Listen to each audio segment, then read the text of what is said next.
आज बनवूया कचोऱ्या। पहा किती छान झाल्या कुरकुरीत वाटाण्याच्या। वाटाणे सोलून घेऊ, हिरवेगार सोलून एका प्लेटीत काढून घेऊ। सोलून बारीक गॅसवरती भाजून घेतो। यावर चांगले भाजून घेतले की काढून घेऊ। भाजून घेतले की नरम होता मस्त। मिक्सरच्या भांड्यामध्ये बारीक काढून घेऊ। बेसन पीठ भाजून घेऊ एका पॅनमध्ये।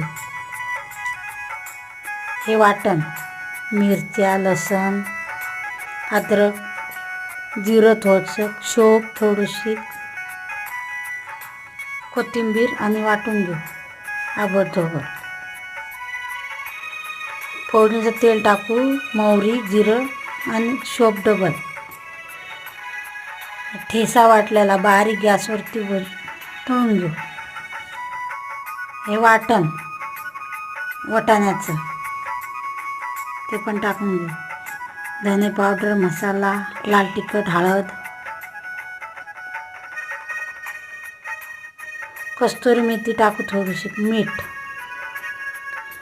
काळं मीठ, दोन्ही मीठ टाकून थोडंसं पाणी टाकून फिरवून घेऊ। सबस्क्राईब करा। बेसन टाकू, बेसन टाकून कोथिंबीर टाकून थोडं 1 मिनिट होऊ देऊ। हे पीठ भिजू पारीचं। 1 वाटी मैदा, 1 वाटी रवा, थोडेसे ओवा आणि मीठ टाकू। तेल चांगलं हातानं मळून घेऊ। उंडा होईस्तोवर तेल टाका थोडं। उंडा मळून झाला। हे पहा, हे भरून घेऊ, पारीमध्ये लाटून घेऊ। तेल गरम करायला ठेवलं होतं इकडे। तेल टाकून तळून घेऊ। कचोऱ्या खाण्यासाठी तयार। पहा लाल जरद तळून घेतल्या। सर्व करूया खाण्यासाठी। तुम्ही पण करून पहा एक वेळेस चिचाच्या चटणीसोबत